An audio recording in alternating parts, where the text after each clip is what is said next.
Boiler Room, Cercle, Or, Arte Concert, The Lot Radio, Let Him Cook, Traxi, Elevator Music, Kiosque Radio, Radio Rudina, Rinz FM, NTS, Models Room. Tout le monde connaît au moins une de ces chaînes de streaming musical qui diffusent sur internet des vidéos de DJ sets ou de live de musique électronique. Et le concept, c'est de retranscrire sur un écran l'ambiance, l'énergie, mais aussi l'émotion d'une représentation musicale qui est filmée dans un contexte particulier ou pendant un événement. De la deep house en passant par la techno berlinoise, mais en passant aussi par la drum and bass, la psytrance, le hardcore, l'afro, le dub et j'en passe. Ces chaînes de streaming ont permis de faire découvrir au monde entier des genres de musique encore inconnus, des sous-genres vraiment underground, et ça a aussi permis de faire exploser des artistes émergents et de les propulser au niveau de stars mondiales. Aujourd'hui, il existe de nombreuses entreprises, des chaînes, des marques et des créateurs de contenu qui vraiment proposent ce genre de stream sur les réseaux sociaux. Toujours avec des idées, des concepts ou des lieux toujours plus innovants. Mais ce genre de format, ça divise pas mal au sein de la scène des musique électronique. Pour certains, c'est une véritable opportunité de faire connaître des artistes émergents au monde entier et donc de démocratiser des sous-genres musicaux encore méconnus, grâce notamment à la diffusion en masse sur les réseaux sociaux, ce qui en soi est extrêmement bénéfique pour l'industrie musicale, mais aussi pour les artistes, et bien évidemment pour nous, le public, qui sommes toujours en quête de nouvelles découvertes musicales. Mais pour d'autres, ces live streams transforment certaines cultures musicales en scène mainstream, ce qui amène donc très rapidement une surcommercialisation de certains artistes ou de certains événements, rien qu'à voir le prix des cachets artistiques ou le prix de certains festivals, et ça attire également un nouveau public qui n'est pas forcément là pour les bonnes raisons et qui ne partage pas les mêmes valeurs que certaines scènes musicales. Alors plutôt pour ou contre les live streams sur la scène des musiques électroniques connotées underground, il y a des arguments qui vont vraiment dans les deux sens. Dans cet épisode, je vais vous parler de l'évolution de ce concept à travers les grands noms de l'industrie comme Boiler Room, The Lot Radio, Cercle et Or. Et en fin de vidéo, je vous parlerai également de quelques projets plus modernes, plus récents et surtout très innovants qui méritent le coup d'œil. 3, 2, 1, oups! Alors déjà, on va commencer en posant les bases sur certains termes. Le streaming, déjà, pour ceux qui n'y connaissent vraiment rien, c'est le fait de diffuser du contenu sur internet en continu, donc sans avoir besoin de le télécharger. Et dans l'industrie de la musique, parce que là, je vais pas commencer à parler des Disney+, ou des Netflix, des bails du genre, on va rester dans le domaine de la musique, dans le domaine musical. Il y a deux types de streaming. Le premier, c'est le streaming audio. Tu l'auras deviné, ce sont les musiques que tu peux écouter via Spotify, Deezer, ou même des podcasts ou des interviews sur des web radios par exemple. Et le deuxième type de streaming, c'est le streaming audiovisuel qu'on va retrouver principalement sur des plateformes comme YouTube, mais aussi Twitch. Et là, petite précision, Twitch, on va vraiment parler de live stream parce que c'est du streaming en direct. Et si on veut vraiment mettre un terme exact sur les activités des sociétés, des entreprises et des chaînes comme Boiler, Cercle, Or ou The Lot Radio, moi je les définirais comme ça. Ce sont des producteurs de contenu vidéo qui sont spécialisés dans la captation et la diffusion de représentations artistiques dans les musiques électroniques. Pas très sexy comme nom. C'est pour ça que j'ai utilisé le terme live stream dans le titre de cette vidéo, qui n'est pas 100% exact, mais qui vulgarise le mieux le concept. Voilà, maintenant que tout le monde comprend les termes, qu'on a fait le petit champ lexical, on ferme le dictionnaire et on passe à la suite. On va donc pouvoir discuter de l'histoire, mais aussi de l'influence des plus grosses plateformes de streaming musical vidéo. Et on va commencer par le commencement avec la plus connue.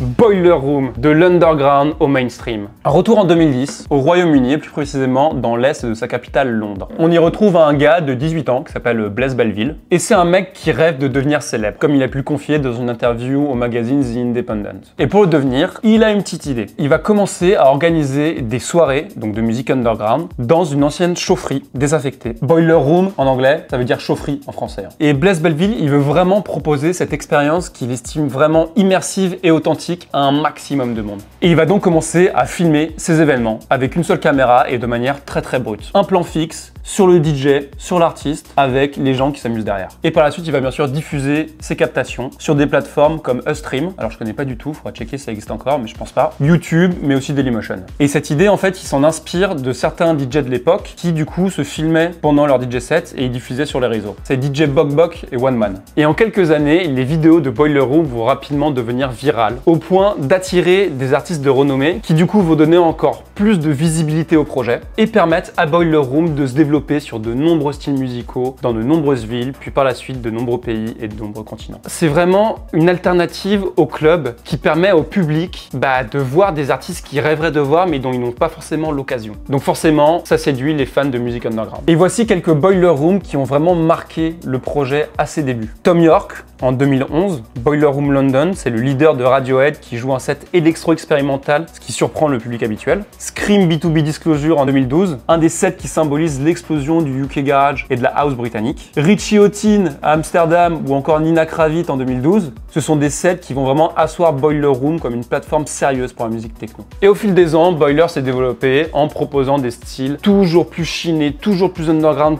toujours plus expérimental aussi. Et la plateforme s'est également étendue dans d'autres domaines, notamment des interviews et des documentaires. Aujourd'hui, Boiler Room, c'est clairement une institution, c'est la référence qui organise des événements dans le monde entier. Voilà, c'est un véritable gage de qualité en tant qu'artiste, mais aussi en tant que public. Et ce qui est cool dans tout ça, c'est que tu peux revoir les Boiler Room à l'infini, vu que c'est en streaming gratuitement. Quand je dis ça, je pense notamment aux Boiler Room qui ont fait le plus de bruit ces dernières années, donc notamment celle de Fred Again, mais aussi celle de Chase and Status, qui sort un peu de la house et de la techno un peu traditionnelle. Bref, c'est devenu une véritable usine à création de contenu, Boiler Room. Et si j'utilise le terme usine, c'est pas pour rien parce que je me pose une question. Comment on peut garder cette étiquette underground alors que notre activité, c'est vraiment de démocratiser, de populariser et de diffuser en masse ces expériences, ces moments musicaux à un maximum de personnes dans le monde entier. Et ouais, ça fait un débat. Parce que là, je vous parle dans Boiler Room en positif depuis le début, parce que ça a énormément apporté à l'industrie de la musique et des musiques underground. C'est indéniable, je ne remets pas ça en question. Mais aujourd'hui, Boiler Room, ça peut se faire accuser de plusieurs choses. La première accusation, c'est le fait du coup de monétiser des cultures qui, à la base, ont été créées en fait à contre-courant de certains styles plus traditionnels et qui se prônent indépendants et alternatifs. Alors évidemment que tout ce travail,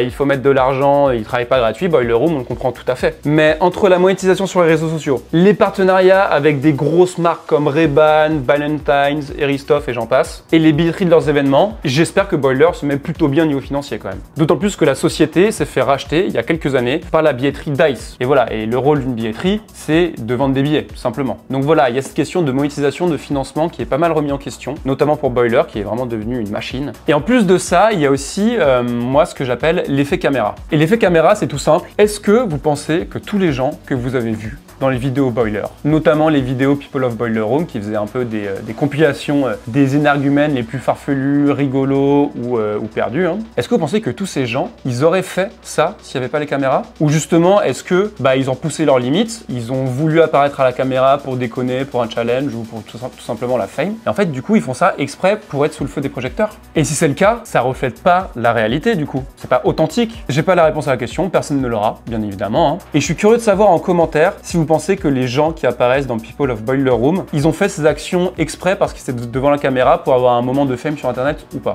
On va pas passer 1000 ans là-dessus. Moi, je pense que ces live streams, c'est une véritable aubaine pour le développement économique pour l'industrie musicale, notamment l'industrie des musiques électroniques. Mais c'est une pratique qui est aussi un petit peu autodestructrice. Est-ce que le terme underground est devenu un simple argument de vente aujourd'hui, ou est-ce que ça reflète encore les réelles valeurs du milieu? Et si c'est devenu un argument de vente, qu'est-ce que c'est la réelle musique underground aujourd'hui? Voilà pour l'histoire, l'évolution et l'influence de Boiler Room sur la scène électronique mondiale. En tout cas, moi je suis toujours content de checker sur YouTube ou leur site web une petite Boiler Room qui date de 2 mois, 2 ans. Ça fait toujours kiffer. C'est archivé, c'est là.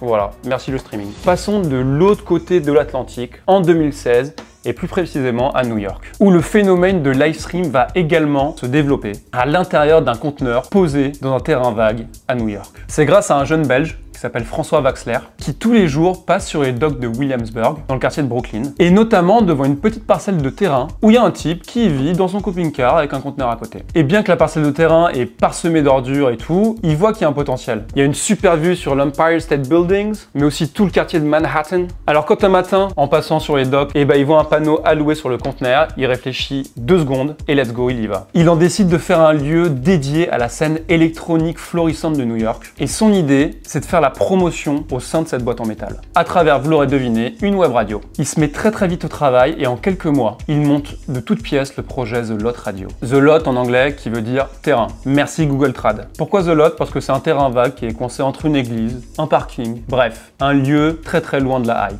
Et dans son conteneur, en même temps que monter du coup le studio pour la web radio, il va aussi monter une petite partie coffee shop du coup pour financer son activité. Le principe reste le même que Boiler dont je viens de parler. Il va filmer en plan fixe des artistes qui vont se produire à l'intérieur du conteneur et diffuser ça sur les réseaux sociaux. Mais très vite, le concept fait mouche et très vite, The Lot Radio devient légitime. Et musicalement, le son de The Lot Radio, c'est de l'électro et de la musique électronique de connaisseurs, tu vois, un peu pointu. Beaucoup de house groovy, de disco, de funk, de soul, du hip-hop alternatif aussi. Des sonorités parfaites pour chiller et s'évader du bruit de la ville. Et surtout mettre en avant cette scène musicale émergente et florissante de The Big Apple. C'est le surnom de New York. Et ouais. Grâce à une qualité de programmation et du coup une ambiance décalée, vous le verrez sur ces vidéos à l'intérieur du conteneur, The Lot Radio gagne rapidement en popularité et ça devient une référence pour plein d'amateurs de musique. À la différence de Boiler Room, The Lot Radio est 100% autofinancé. Et cet autofinancement, ça lui permet tout simplement de garder son indépendance. Il n'y a pas de mise en scène tape à l'œil, beaucoup des sets ou des lives sont spontanés.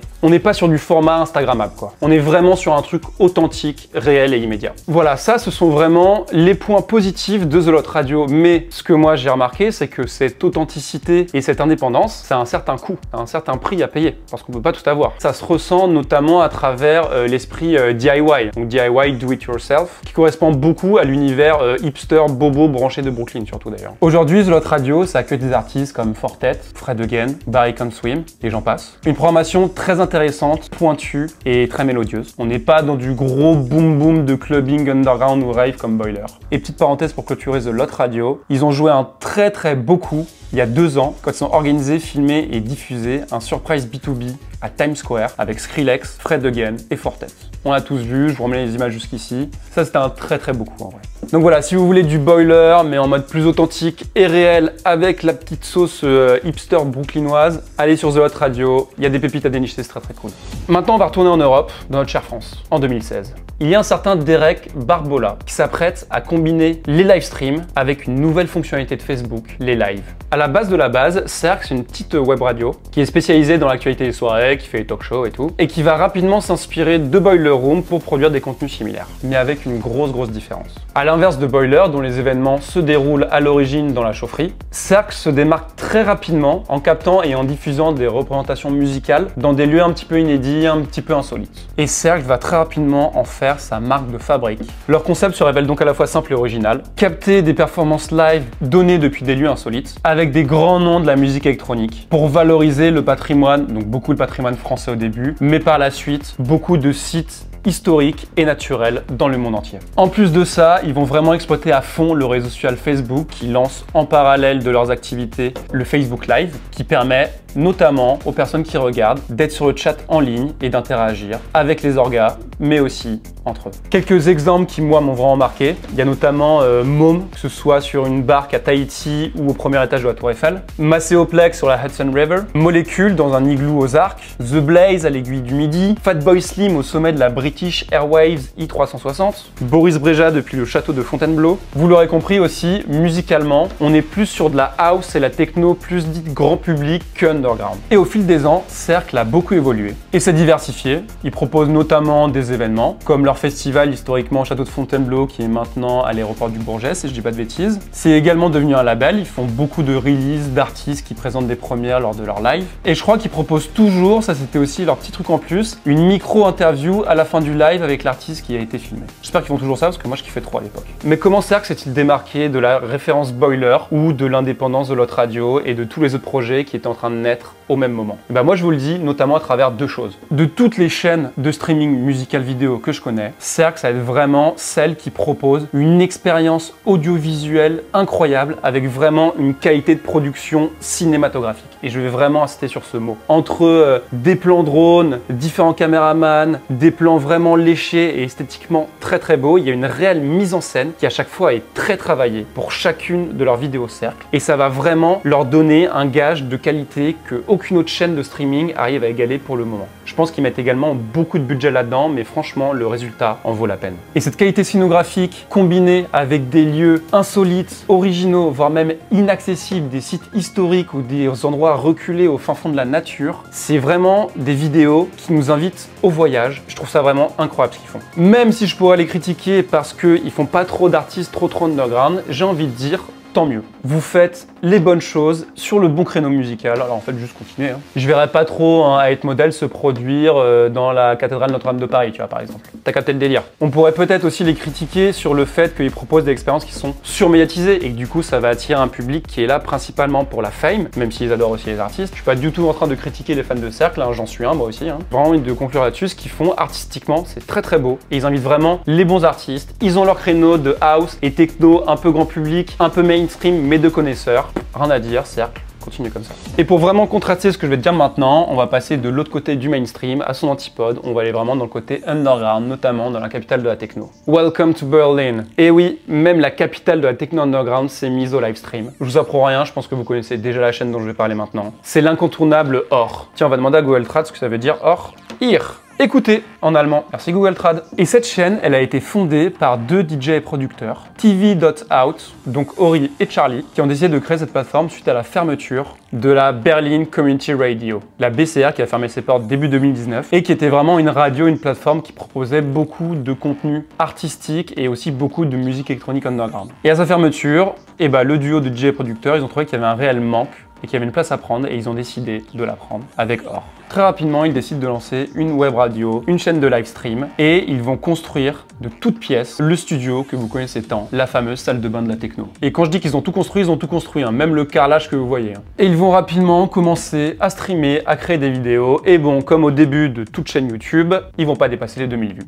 Mais c'est là que, dans son malheur, l'univers leur a offert une opportunité incroyable. C'est qu'en 2020, je vais en vous apprendre, mais le Covid-19 frappe le monde entier. Et Berlin, la capitale de la club culture et de la techno, tous les clubs ferment, il n'y a plus aucune activité artistique, plus aucune activité nocturne. Et ça, c'est une réelle opportunité pour une web radio qui lance des live streams vidéo. Et ORR s'est donc créé une place vraiment incroyable parce que ça a continué de diffuser les nouveautés artistiques, des découvertes musicales pendant une période où il était en fait impossible de se rendre en club, en événement, en concert, etc. Donc forcément, les fans de musique électronique du monde entier ont beaucoup apprécié ce genre d'initiative. Et ce qui leur a permis aussi de continuer à danser, mais cette fois chez eux, dans leur salon, dans leur chambre, dans leur salle de bain, peut-être.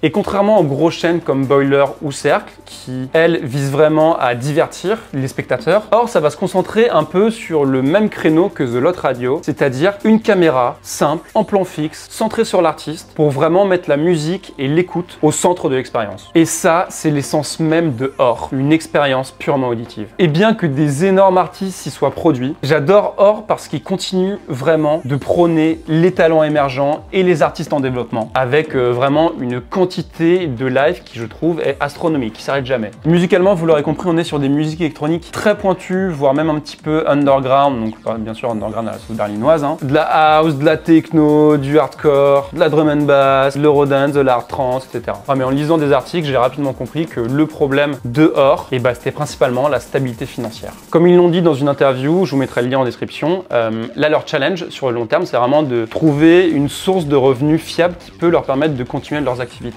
Ils ont notamment lancé un système d'abonnement payant sur leur site web qui donne accès à plein de trucs. Tracklist, vidéos exclusives, interviews, chat en ligne, etc. Ils ont également lancé du merch, à checker franchement, des gains. Et voilà, je trouve que vraiment ce genre de projet qui est vraiment devenu un incontournable dans la diffusion musicale des musiques électroniques en ligne, je pense que si on peut les aider en achetant une écharpe, un t-shirt ou en payant 3 balles par mois, franchement ça vaut le coup. Mais voilà, comme quoi le prix à payer quand on veut garder ces valeurs d'underground, de défricheur, sans pour autant faire des gros partenariats avec des grosses marques et en restant autofinancé à 100%, le prix à payer c'est d'être instable financièrement, donc franchement big up à eux. Voilà un peu pour l'histoire et l'influence de ce que moi j'estime être les mastodontes dans l'industrie musicale du streaming en ligne. Il y a aussi également beaucoup d'autres projets qui existent depuis longtemps, beaucoup de projets de live stream, d'entreprises. Moi personnellement j'ai décidé de parler de ces 4 là, mais maintenant je voulais juste citer quelques projets plus modernes et innovants parce que je trouve vraiment que ces projets en valent le coup d'œil. Allez checker, ça vous coûte rien. Moi, je consomme pas mal de leur contenu. Je vous en parle de suite. La première s'appelle Let Him Cook. Ici, forcément, à Marseille, je suis obligé de parler de Let Him Cook, les gars. C'est une chaîne de stream qui va proposer principalement des DJ sets d'artistes, beaucoup de locaux. Il y a beaucoup de mes potos qui sont passés, mais aussi des artistes internationaux. Et c'est des sets qui sont filmés dans une cuisine. Voilà, donc en termes d'originalité, on est au max. Sur chaque gros drop, t'as les cuistots derrière qui ont flambé du pastis sur des gambas ou sur je sais pas quoi. C'est trop cool. Allez checker ce projet, ça vaut vraiment le détour. Un autre projet un petit peu plus connu, mais que moi je connais un petit peu moins, s'appelle Elevator Music. Vous l'aurez compris, compris, c'est des DJ sets qui sont tout simplement filmés dans un ascenseur. Il n'y a rien de plus à dire. Ils ont une programmation assez intéressante. J'ai vu qu'il y avait Fatboy Slim qui était passé dessus il n'y a pas longtemps. Franchement, fallait y penser de faire ça dans un ascenseur, tu vois, en vrai. Ça se passe à Chicago, donc un des berceaux de la musique house. Donc c'est cool qu'il y ait ce genre de projet totalement barré qui continue un peu de porter les valeurs de la house là-bas, quoi. Il y a également Traxi. Ça, c'est une version suisse de Livestream qui, encore une fois, est très originale parce que les DJ sets sont captés et filmés dans une voiture. Et ouais, très très cool. Il y a des poteaux de Marseille qui sont passés il y a pas longtemps, je crois. Et au-delà des chaînes et des projets de livestream innovants que vraiment je pourrais vous citer, il y en a énormément, des centaines, hein. Il en existe tous les jours. D'ailleurs, je trouve que chacun devrait lancer son propre livestream avec son idée innovante ou totalement barrée. Je trouve que c'est hyper bénéfique et artistiquement c'est très très créatif. Et là, je vais juste vous parler d'une évolution spécifique du livestream qui sont les streamers. Le concept, c'est le même, hein, filmer des artistes qui se produisent en live ou en différé, en train de faire de la musique dans des lieux ou dans un contexte particulier. Sauf que là, à la différence des chaînes comme Boiler, Cercle, tout ça que je viens de citer, et ben en fait, à chaque fois, ça sera toujours les mêmes artistes qui vont s'y produire. C'est pour ça que j'appelle ça les streamers. Et ce qui est cool avec les streamers, c'est que généralement, pour se renouveler, ils vont plus essayer de modifier l'atmosphère, l'ambiance qu'il y a autour d'eux et aussi proposer des découvertes musicales. Donc ça pousse beaucoup artistiquement à se renouveler, à avoir des nouvelles playlists, des nouveaux sons et à réfléchir aussi à des endroits toujours plus insolites ou magnifiques. Dans ma liste, moi, des streamers dont je vais vous parler, je pense que le tout premier que j'ai vu, c'était Suat. C'est un gars, en fait, qui s'est construit vraiment un DJ booth, qui s'est accroché avec un harnais à lui-même et du coup, il se filmait en train de passer de la musique, principalement de la house, je crois, et de la tech house dans des endroits insolites. Je l'ai vu sur un kayak, je l'ai vu dans un supermarché, je l'ai vu se faire courser par des keufs. C'est un des premiers que j'ai vu. Je crois qu'il a créé sa chaîne en 2017. Je trouve ça trop marrant. Allez regarder, j'espère qu'il est toujours en activité. Un autre duo que je suis aussi beaucoup, que j'aime bien, s'appelle Flavor Trip. Un gars, une fille, je pense qu'ils sont en couple, mais eux, leur concept, c'est vraiment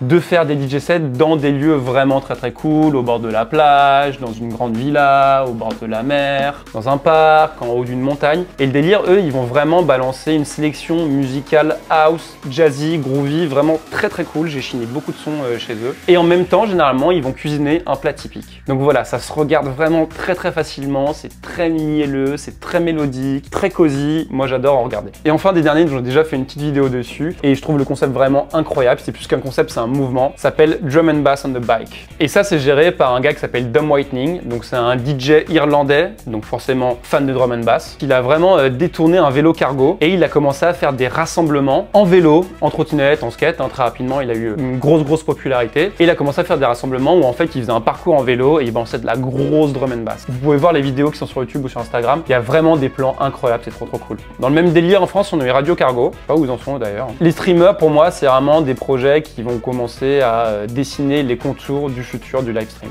Bref, l'industrie du live stream dans le milieu des musiques électroniques, c'est vraiment en plein essor. Il y a des centaines, des milliers de projets à découvrir qui sont toujours plus innovants, plus modernes les uns que les autres. Et les artistes, n'en parlons pas, hein. Il y a de la création partout, il y a des nouveaux artistes qui émergent tout le temps. Et je trouve qu'il y a vraiment un très bon équilibre entre les mastodontes et les nouveaux venants. Bon, vous l'aurez compris, économiquement parlant, hein, c'est un peu compliqué, mais je pense qu'il faut plus faire ça par passion. Et voilà, si je devais vous donner vraiment un conseil, c'est vraiment lancez-vous. Lancez une chaîne de live stream avec un concept bien tordu, bien barré, bien rigolo. Et dites-moi en commentaire si vous connaissez des chaînes de live stream dans ce délire un peu barré, déjanté. Moi, j'adore regarder ça. Et voilà, si jamais vous voulez lancer une idée, un délire comme ça, n'hésitez pas à le dire en commentaire. Peut-être que vous allez trouver des financeurs, hein. Moi, je me suis mis à courir aussi beaucoup dernièrement et il y a moyen que je lance un petit concept comme ça, tu vois, en mode le Rave Running Club à Marseille, hein. Allez, ciao la team!